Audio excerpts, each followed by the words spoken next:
কি সরকারি গাড়ি নাকি? আরে নাফিজা তুই? হ্যাঁ আমি। তুই এখানে কি করছিস শ্রুতি? আরে নাফিজা, তুমি তাকে চিনো নাকি? আমি তাকে চিনবো না, কে চিনবে তাকে?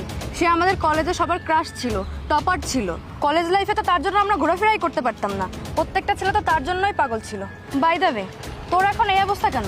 ফকিন্নির মতো একটা শাড়ি পরে রাস্তার পাশে দাঁড়িয়েছিস কেন? আমি আমার হাজবেন্ডের জন্য এখানে দাঁড়িয়ে আছি। ও, তোর হাজবেন্ডের জন্য দাঁড়িয়ে আছিস? তা তোর হাজবেন্ড কিসে করে আসবে? অটোতে নাকি বাসে? আরে সে বাসে বা অটোতে করে কেন আসবে? সে তো থাক হয়েছে। আমি খুব ভালো করেই জানি তুই এখন আমার সামনে দাঁড়িয়ে দাঁড়িয়ে বানিয়ে বানিয়ে মিথ্যা কথা বলছিস। থাক, তোর আর বানিয়ে বানিয়ে মিথ্যা কথা বলতে হবে না। তুই এখন বলবি তোর হাজবেন্ড এখন প্রাইভেট কারে আসবে, তোর হাজবেন্ডের বড় বড় বাড়ি আছে, বিজনেস আছে, ব্যাংক ব্যালেন্স আছে, তাই না? আরে তোকে দেখেই তো বোঝা যাচ্ছে তোর হাজবেন্ড কী বা হতে পারে। হয়তো কোনো অফিসের দারোয়ান, আর নাহলে সাধারণ কোনো দিনমজুর। নাফিজা তুই আমার সঙ্গে এভাবে কেন কথা বলছিস? আর আমি তোকে কেন মিথ্যা কথা বলতে যাব? চুপ, আর একটা কথাও বলবি না। আমার দামি গাড়ির সামনে থেকে সরে যা।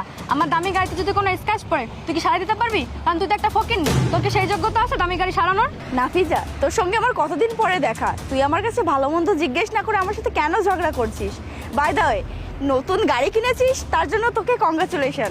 থ্যাঙ্কস। আমি জানি এরকম দামি গাড়ি কেনার যোগ্যতা বা সামর্থ্য তোদের কখনোই হবে না। By the way, meet my would be husband আলামিন।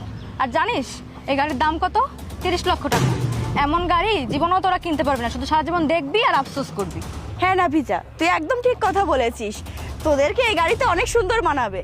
আলামিন জানো, ও আমাদের কলেজের সব থেকে সুন্দরী মেয়ে ছিল। যে কোনো ছেলে ওকে একবার দেখলে ক্রাশ খাইতো। ওর জন্য তো আমরা কলেজে ঠিকভাবে চলাফেরাও করতে পারতাম না। ও লেখাপড়াতে অনেক ভালো ছিল। ও আমাদের কি বলতো জানো? ও আমাদের বলতো ওনাকে সরকারি চাকরিজীবীওয়ালা ছেলেকে বিয়ে করবে। আজ ওকে দেখে আমার আফসোস হচ্ছে। 300 টাকা দামের একটা শাড়ি পরে রাস্তায় হাজবেন্ডের জন্য দাঁড়িয়ে আছে। আরে শ্রুতি, তুই আমাকে দেখ, আমি কত দামি ড্রেস পরা আছি, হাতে লক্ষ টাকার আইফোন। তোকে দেখে আমার খুব আফসোস হচ্ছে। যেই মেয়েটা কলেজে রং বেরঙের ড্রেস পরতো সে কিনা এখন 2 টাকার একটা শাড়ি পরে তার হাজবেন্ডের জন্য রাস্তায় দাঁড়িয়ে আছে। কলেজে থাকাকালীন সময় তোকে দেখে আমার জেলাস হইতো, কিন্তু আমি কিছু বলতে পারতাম না। কিন্তু আজ আমার হবু হাজবেন্ডের সব কিছু আছে, যার জন্য আমি তোর সাথে অহংকার দেখিয়ে কথা বলতে পারছি।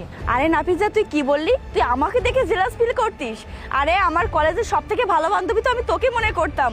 এমনকি আমি ভালো কিছু খেলে তোকে দিয়ে খেতাম। আমি মার্কেট করতে গেলে তোর জন্য মার্কেট করতাম। আর তুই কিনা আজ তোর উডবি হাজবেন্ডের গাড়ি বাড়ি টাকা পয়সা নিয়ে আমাকে অহংকার দেখাচ্ছিস, আমার সঙ্গে অহংকার করছিস। আরে অহংকার দেখাতে গেলে না ইনকাম করে নিজের পায়ের মাটি আগে শক্ত করে নিতে হয়। আর আমি একটা জিনিস বুঝলাম না, আমি তো তোর কোনো ক্ষতি করিনি, তাহলে তুই আমার সঙ্গে কেন এভাবে কথা বলছিস? আরে শোন, তোকে দেখে না আমার বোঝা হয়ে গেছে তোর হাজবেন্ড তোকে কতটা ভালোবাসে। বাহ নাফিজা, 2 দিন টাকা পয়সার মুখ দেখে নিজেকে